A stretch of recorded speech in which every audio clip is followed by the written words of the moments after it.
Hi, well, here we go with episode 9 of A Little Bit of Positive Balance in an Uncertain World with Therapy Ted and me. So, today we're going to do a balance as we've done before, and the quantum balance is going to be on held on the root chakra. Root chakra is red, it's power. It's also to do with grounding, making you feel really solid and firm. So I think at the moment, things are shifting quite a lot. We don't quite know how long it's going to be. There's quite a few uncertainties about what's going on. So if we can keep our root chakra really nice and grounded, it helps us stay calmer. It helps us stay more grounded. We have a color again. And interestingly, it's the same colour. So we've got mauve again. And just to remind you, this is all about what you don't want to hear. And it's about allowance. It's like, allowing yourself to be in the situation that you're in, to find new ways of being. It's a softness, it's a peace and tranquility. So what you don't want to hear, peace and tranquility. So just drink that colour in. Okay, lovely. So Therapy Ted has that. Now the balance, quantum balance, the cosbats are going to be held on the root chakra, and root chakra is grounded. It's feeling really, really, I've already said that, haven't I? I have. So we'll kind of move on now to the original trigger, unresolved emotional upsets. There's quite a lot of those around at the moment, so we'll get some of those calmed down. We have survival mechanisms. This is phobias. Phobias are fears. Now, they can be fears of something physical, but they can also be fears of the unknown. They can be fears of some of emotions. It's a fear that gets really ramped up. That's what a phobia is. You find it very hard to control it. So it's general, so it will work for all of you.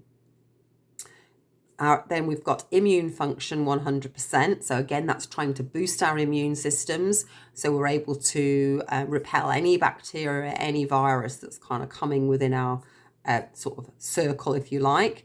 And then we've got cancel all stress receptors. Now, these are physical stress receptors. So we have a lot of stress receptors in the body.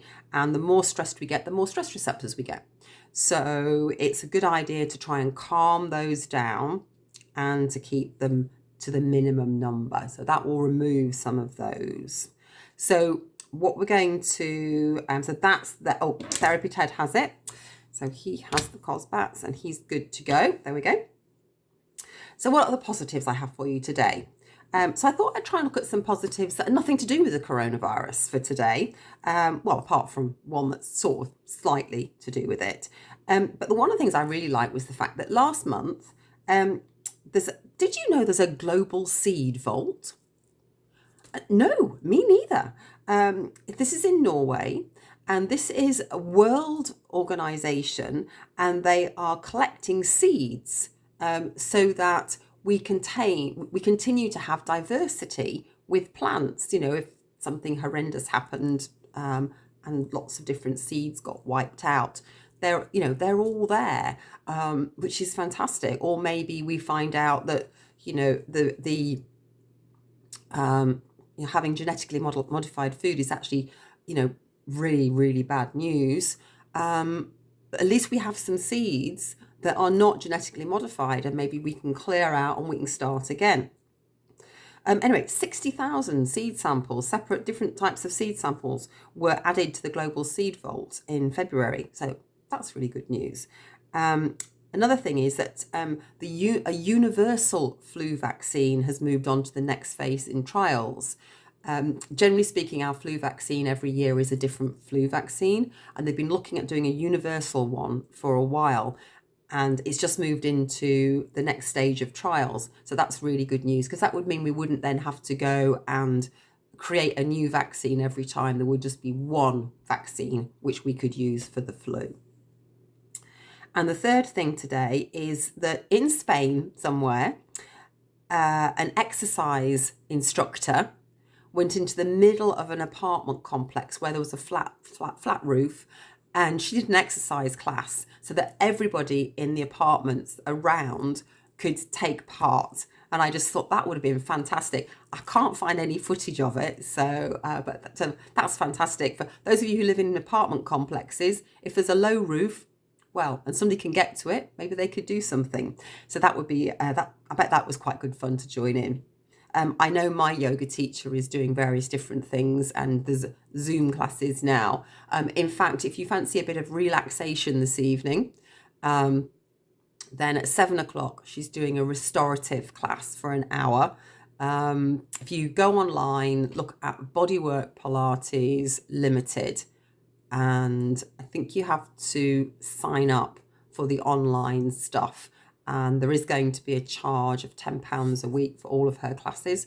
So if you want to do yoga and Pilates at home, go and have a look at see what's available, and then get in touch with them if you want to join. I think you have to do their preliminary class to do the Pilates, but they're doing that online as well. So today we're going to talk about loneliness. So your loneliness is to do with your state of mind, interestingly. It's not actually to do about whether you're alone or not. So some people prefer to be with other people, and some people prefer to be on their own. But as we all know, you can feel lonely in the middle of a crowd. It's just depending on your state of mind. So if you are somebody who's starting to feel a little bit lonely, then this is a good time for you to practice feeling that you're not lonely, that you're absolutely fine. You tell yourself you're absolutely fine. Maybe you make a phone call to a friend. If you've got the internet and you can hook up with friends on Zoom or Skype. I actually did a Skype call this afternoon with three friends. I didn't know that actually you could do a Skype group chat. So that was really good because we've been using Zoom. But yes, you can do it with Skype as well. So if you've got access to the internet, we're all there with our cups of tea chattering away, and we all live in various different parts of the country. And we're saying, why haven't we done this before? This is so much fun. This is really good fun. So, don't wait if you're feeling a little bit lonely, tell yourself you're fine, absolutely fine. Try and take your mind off it by going and doing something else, or go and phone somebody, or hook up with somebody else. Tell somebody else that you want a conversation. One of the things I would say though is when you do speak to other people at the moment, if you are feeling a little bit low, pick people who you know are going to be positive. This is not a good time to be speaking to your friends who are a bit more of the doom and gloom merchants. So try and avoid those where possible. And if you do end up speaking to somebody and you notice that their conversation is getting quite gloomy, change the subject, move on to something more positive, more uplifting. And it's just having that habit of being able to change your mindset towards the situation that you're in. So have a think about that. Therapy Ted has come to the end of this one. Tomorrow we're going to talk a little bit more about phobias, just so we can sort of understand where they come from.